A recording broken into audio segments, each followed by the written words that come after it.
E aí, pessoal? Bem-vindos a mais um vídeo aqui no canal. Hoje a gente vai se aventurar por lugares sinistros e esquecidos pelo tempo. Preparem-se para uma expedição a lugares que guardam histórias de arrepiar os cabelos, daquelas que te fazem questionar a existência. É isso aí! Vamos explorar os lugares abandonados mais assustadores do planeta. Aqueles que até o vento conta um caos de arrepiar, sabe?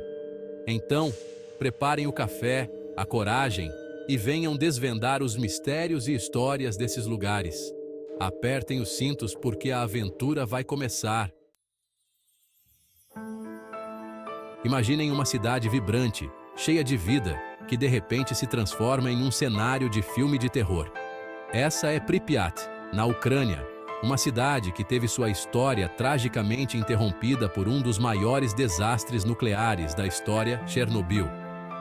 No dia 26 de abril de 1986, o reator número 4 da usina nuclear de Chernobyl explodiu, espalhando uma nuvem radioativa por toda a região. Da noite para o dia, Pripyat, que abrigava os trabalhadores da usina e suas famílias, se tornou uma cidade fantasma. A ordem era clara: evacuar a cidade em apenas 3 dias, levando somente o básico. Mal sabiam eles que estavam deixando para trás suas vidas, suas histórias, suas raízes. Hoje, mais de 3 décadas depois, Pripyat permanece congelada no tempo. Prédios residenciais inacabados, um parque de diversões com a roda gigante enferrujada, escolas com livros e cadernos abertos. É como se o tempo tivesse parado naquela manhã fatídica. A radiação impede o retorno dos moradores, mas a cidade fantasma se tornou um destino macabro para turistas corajosos e curiosos, atraídos pela atmosfera fantasmagórica e pela história trágica que o local guarda.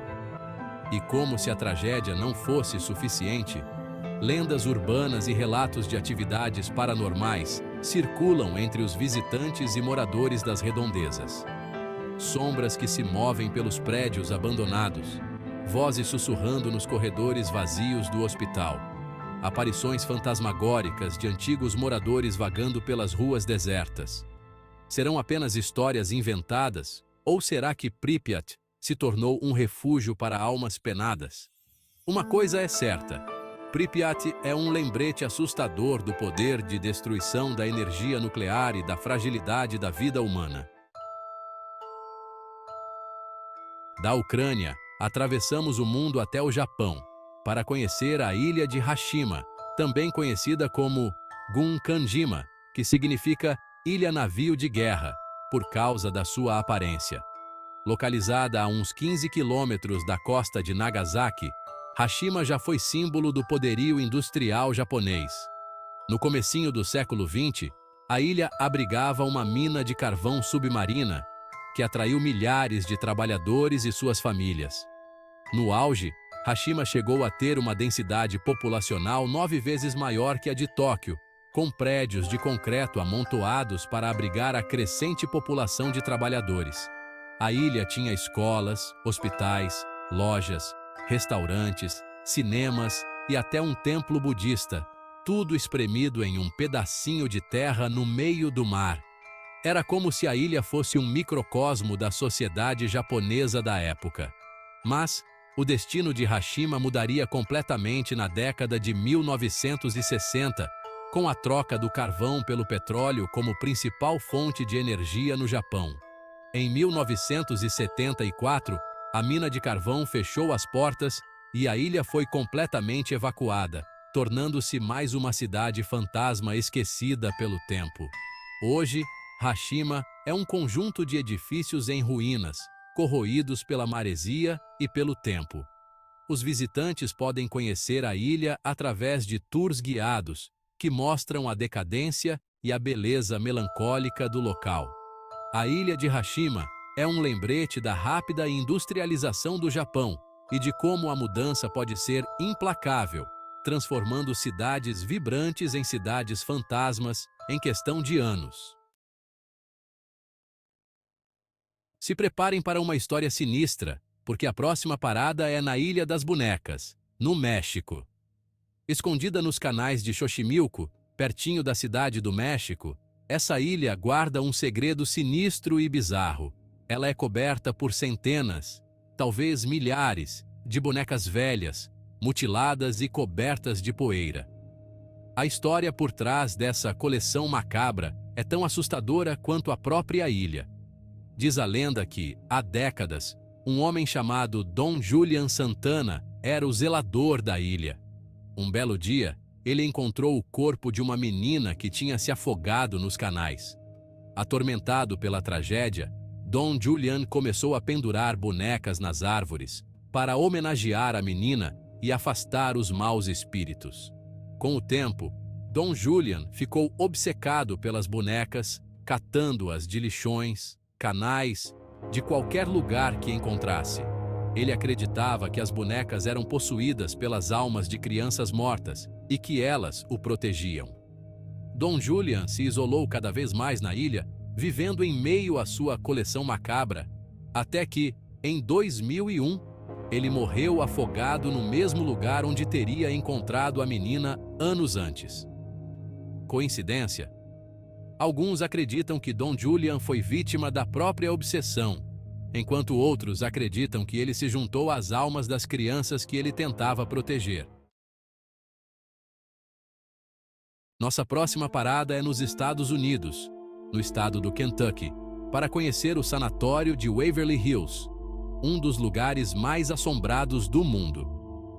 Construído em 1910 para abrigar pacientes com tuberculose, o sanatório de Waverly Hills se tornou um símbolo de sofrimento, desespero e morte.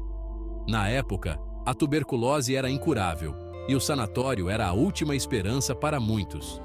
Mas as condições precárias de higiene, a falta de tratamento eficaz e o excesso de pacientes criavam um ambiente de dor e sofrimento. Histórias de experimentos médicos cruéis e de mortes dolorosas ecoam pelos corredores abandonados do sanatório. Dizem que o sanatório é assombrado pelos espíritos dos pacientes que morreram ali, e muitos relatos de atividades paranormais são registrados no local. Um dos casos mais famosos é o da garota do quarto 502, uma jovem enfermeira que teria contraído tuberculose de um paciente e se suicidou pulando da janela. Visitantes relatam sentir calafrios, ouvir vozes, ver vultos e até serem tocados por entidades invisíveis. O sanatório de Waverly Hills é um lembrete assustador da fragilidade da vida e da importância de tratarmos os doentes com compaixão e respeito. Nossa última parada é na França, em um lugar marcado por uma das maiores atrocidades da Segunda Guerra Mundial, Oradour-sur-Glane. Em 10 de junho de 1944, essa pacata vila francesa foi palco de um massacre brutal cometido pelas tropas nazistas. Em uma única tarde, 642 homens, mulheres e crianças foram assassinados a sangue frio e a vila foi incendiada. O motivo? Uma retaliação à resistência francesa, que atuava na região. Depois da guerra, o governo francês decidiu manter as ruínas de Oradour-sur-Glane intactas como um memorial permanente às vítimas da barbárie nazista. Caminhar pelas ruas desertas de Oradour-sur-Glane é como voltar no tempo e testemunhar o horror da guerra. Carros enferrujados, relógios parados no momento do ataque, casas destruídas pelo fogo, tudo permanece como estava naquele dia fatídico. O silêncio ensurdecedor é quebrado apenas pelo canto dos pássaros e pelo vento que sopra entre as ruínas. Oradour-sur-Glane é um lembrete chocante da crueldade humana e da importância de lutarmos pela paz e pela tolerância. A natureza, aos poucos, vai recuperando seu espaço, mas as marcas da tragédia são impossíveis de apagar. A vegetação cresce entre os escombros, como se tentasse curar as feridas do passado, mas a memória do massacre permanece viva, um lembrete constante da brutalidade da guerra e da importância da paz. E assim termina nossa jornada por alguns dos lugares abandonados mais assustadores do mundo. Cada um desses lugares, com suas histórias trágicas e assombrosas, nos convida a refletir sobre a nossa própria mortalidade, a fragilidade da vida e o impacto que deixamos no mundo. Mas, acima de tudo, esses lugares nos lembram da importância de preservar a memória, de aprender com o passado para construir um futuro melhor. É isso aí, pessoal. Se vocês curtiram o vídeo, não esqueçam de deixar o like, comentar suas ideias e se inscrever no canal para mais conteúdo como esse. Até a próxima!